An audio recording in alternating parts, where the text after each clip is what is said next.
नमस्कार। राजस्थान की तमाम फटाफट खबरों में आपका स्वागत है। राजस्थान की खबरों के लिए आपसे निवेदन कि यदि आपने हमारे चैनल को सब्सक्राइब नहीं किया है तो कृपया करके राजस्थान की खबरों के लिए आपके अपने चैनल को सब्सक्राइब करना ना भूलें। आप सब्सक्राइब करते हैं तो हमें हिम्मत होती है सही और सच्ची खबरें आप तक पहुंचाने की। तो आज क्या है सबसे बड़ी खबर? राजस्थान में भजनलाल सरकार का पहला बजट। जी हाँ, राज्य की भजनलाल सरकार का पहला पूर्ण बजट आज सुबह 11 बजे उप मुख्यमंत्री दिया कुमारी विधानसभा में प्रस्तुत करेगी। लोकसभा में 11 सीटों के बड़े नुकसान के बाद आ रहे इस बजट में सरकार का फोकस विधानसभा की 5 सीटों पर होने वाले उपचुनाव पर रहेगा। यानी इन क्षेत्रों के लिए घोषणाएं ज्यादा नजर आ सकती है, क्योंकि भाजपा लोकसभा चुनाव में हुए नुकसान की भरपाई उपचुनाव में ज्यादा सीटें जीत कर करना चाहेगी। इस लिहाज से सरकार का बजट युवा, किसान और उद्यमियों पर फोकस्ड होगा। रोजगार बढ़ाने, फसली बीमा सस्ता करने और उद्योगों की प्रोडक्शन कॉस्ट घटाने पर भी जोर रहेगा।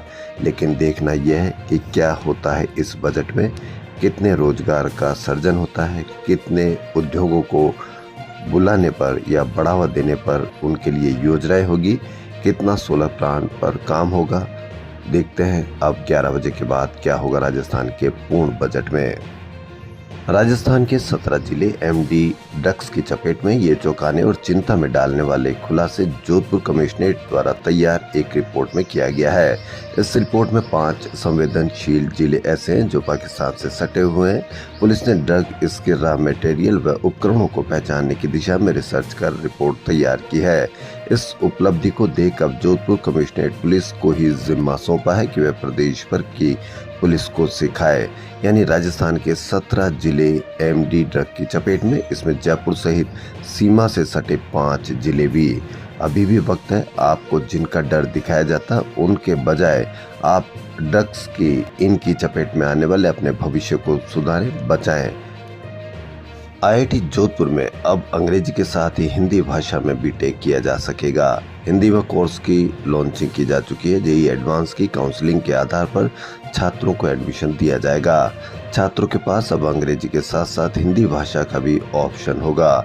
संभवतः जोधपुर देश में पहला आईआईटी होगा जहां पर हिंदी में कोर्स शुरू किया जाएगा।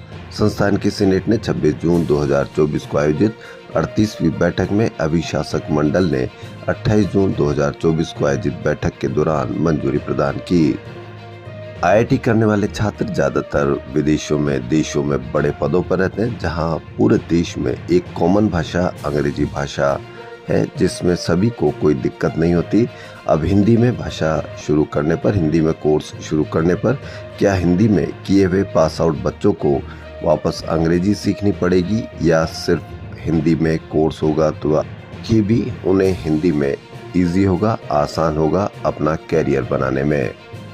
जयपुर जिला क्रिकेट संघ की एडॉक कमेटी जिले के अंडर 19 की चैलेंजर ट्रॉफी के लिए 13 जुलाई को सुबह 9 बजे से केएल सैनी स्टेडियम में ट्रायल होगी। 5 दिन तक लगातार बरसने के बाद मानसून थोड़ा सुस्त पड़ा है। हालांकि अब तक का बारिश का कोटा औसत से 6.61 मिलीमीटर ज्यादा हो चुका है। ज्यादातर इलाकों में बारिश थमने से उमस ने हाल बेहाल कर दिया है। अगले 24 घंटों में मानसून फिर से एक्टिव होने के आसार हैं। जयपुर में अधिकतम पारा 34 डिग्री रहा और दिन भर बादलों की आवाजाही रही, लेकिन बारिश नहीं हुई। बेरोजगारों के लिए बड़ी खुशखबरी। चिकित्सा एवं स्वास्थ्य विभाग ने लैब टेक्नीशियन और सहायक रेडियोग्राफर के 2751 अभ्यर्थियों के पदस्थापन आदेश जारी कर दिए हैं। अतिरिक्त मुख्य सचिव शुभ्रा सिंह ने बताया कि राज्य स्वास्थ्य और पर्यावरण कल्याण संस्थान के माध्यम से 20,500 पदों पर भर्ती प्रक्रिया को गति दी है। निदेशक राजपत्रित के शर्मा ने बताया कि लैब टेक्नीशियन के 1888 व सहायक रेडियोग्राफर के 863 पदों के लिए पदस्थापन आदेश जारी कर दिए हैं। हेरिटेज निगम में 3 दिन पहले मेयर मुनेश गुर्जर व विधायक गोपाल शर्मा ने सिविल लाइंस में पट्टा वितरण कार्यक्रम किया, जिसमें लोगों को पट्टे बांटे। उनमें से 5 पर पूर्व मुख्यमंत्री अशोक गहलोत की तस्वीर छपी थी, जिसे लेकर नया विवाद खड़ा हो गया। इसकी फोटो वायरल होने पर भाजपा पार्षद विरोध में उतर आए, जबकि कांग्रेस के 6 पार्षद पहले ही मेयर के खिलाफ प्रदर्शन कर चुके हैं। राजस्थान हाईकोर्ट प्रशासन ने नोटिफिकेशन जारी करते हुए जिला न्यायाधीश संवर्ग के रिक्त पदों पर सीधी भर्ती के लिए मंगलवार को विज्ञप्ति जारी कर दी है। इसके तहत सीनियर सिविल जज से जिला जज तक के 45 पद हैं। जिन सीनियर सिविल जजों के 5 साल पूरे हो चुके हैं वे इस परीक्षा के लिए ऑनलाइन आवेदन कर सकेंगे। दूसरी ओर अधिवक्ता कोटे से सीधे जिला जज के लिए भी जारी विज्ञप्ति में 95 पदों के लिए है। राजस्थान में भाजपा सरकार बनने के बाद इस साल अंतरिम बजट फरवरी में पेश किया था। इसमें कई घोषणाएं भी की गई थी जिन पर अभी तक काम भी शुरू नहीं किया जा सका है। इस बजट में घोषित हाईटेक सिटी के लिए अभी तक जमीन तक चिन्हित नहीं की गई है। सीतापुरा से विद्याधर नगर तक मेट्रो का विस्तार कर इसकी डीपीआर बनाने की घोषणा की थी, यह भी अधूरी है। ईवी बसों का इंतजार है। 25 एडवांस लाइफ सपोर्ट एम्बुलेंस की घोषणा भी पूरी नहीं हुई है। बजट घोषित होने के अगले ही महीने में लोकसभा चुनाव की आचार संहिता लग गई थी। अब बुधवार को पेश बजट में राजधानी जयपुर को कई सौगातें मिलने की उम्मीद है। अपनी अचल संपत्ति का विवरण नहीं देने वाले कर्मचारियों को सरकार ने राहत दी है। अब आईपीआर भरने की तिथि 31 जुलाई तक बढ़ा दी है। कार्मिक विभाग ने अंतिम तिथि बढ़ाने के आदेश जारी कर दिए गए हैं। यानी 2.80 लाख कर्मचारियों को राहत दी गई है जिन्होंने आईपीआर नहीं भरी थी। अब वह 31 जुलाई तक आईपीआर भर सकेंगे। पिंक सिटी प्रेस क्लब अध्यक्ष डॉक्टर वीरेंद्र सिंह राठौड़ और महासचिव योगेंद्र पंचोली ने मुख्यमंत्री भजनलाल शर्मा से मुलाकात की। इस दौरान अध्यक्ष और महासचिव ने मुख्यमंत्री को पिंक सिटी प्रेस क्लब एवं पत्रकारों से जुड़ी 11 सूत्री मांगों का ज्ञापन सौंपा। पत्रकार आवास योजना के शीघ्र निराकरण, कैशलेस मेडिक्लेम बीमा योजना का दायरा 10 लाख तक बढ़ाते हुए पूर्व की भांति बहाल करने जैसी कई मांगों को लेकर मुख्यमंत्री को ज्ञापन सौंपा। वहीं पत्रकारों की मांगों को शामिल करने का सकारात्मक आश्वासन दिया मुख्यमंत्री ने।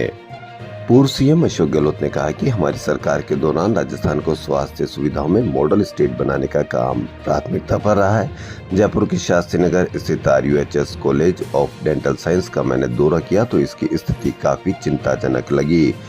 इसकी स्थिति को सुधारने के लिए हमने बजट में इस डेंटल कॉलेज के लिए विशेष फंड की घोषणा की थी। इस घोषणा पर डॉक्टर्स की सलाह के अनुसार संसाधन डेंटल कॉलेज को दिए गए और अब इसका एक नया स्वरूप जनता के लिए समर्पित किए जाने के लिए तैयार है।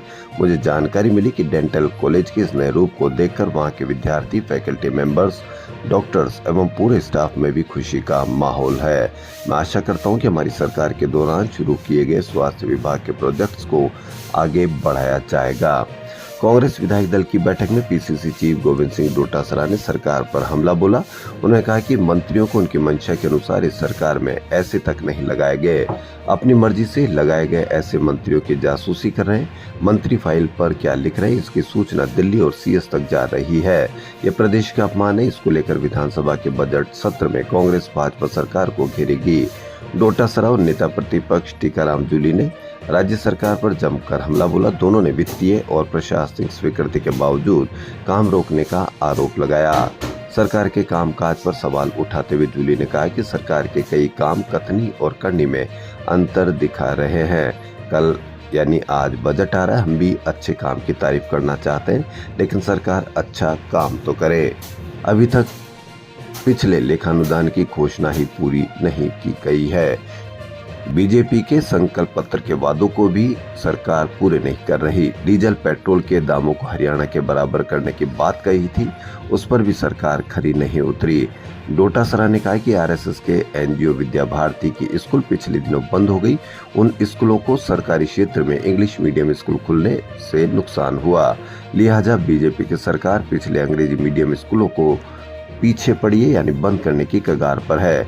पीसीसी चीफ ने सरकार पर चुटकी ली। उन्होंने कहा कि हमारी सरकार में कृषि का अलग बजट लाया गया, जबकि बीजेपी में तो कृषि मंत्री को ही कोई नहीं पूछ रहा। मुझे लगता है कि अफसरों ने किरोड़ी लाल मीणा से बात भी की होगी। वहीं भादरा की घटना पर नेता प्रतिपक्ष टीकाराम जूली ने सरकार पर हमला बोला। जूली ने कहा कि भारतीय जनता पार्टी जिस तरह संविधान को कमजोर करना चाहती है, उसका नजारा भादरा में देखने को मिला। पहले चंडीगढ़ में चुनाव आयोग ने धज्जियां उड़ाई और अब वापस भादरा में वही कहानी दोहराई गई है। भादरा में भाजपा हार रही थी, इसलिए रातों रात रिटर्निंग अधिकारी को छुट्टी पर भेजने का खेल खेला गया। इससे पहले भी चलते चुनाव के अंदर श्रीकरणपुर के अंदर प्रत्याशी सुरेंद्र पाल टीटी को ही मंत्री बना दिया गया। आचार संहिता को खुलेआम चुनौती दी गई थी। आज वैसा ही काम वापस भादरा में किया गया। जो अधिकारी चलते चुनाव के अंदर छुट्टी लेकर गए, उनका बोर्ड से मेडिकल कराया जाना चाहिए। उनको ऐसी क्या बीमारी हो गई कि अचानक वो चले गए? ये बीमारी कुछ नहीं है, भाजपा वहाँ हार रही थी, उनका बोर्ड वहाँ नहीं बन रहा था। कांग्रेस प्रचंड जीत की ओर बढ़ रही है, इसलिए जबरदस्ती उनको छुट्टी पर भेजा गया है।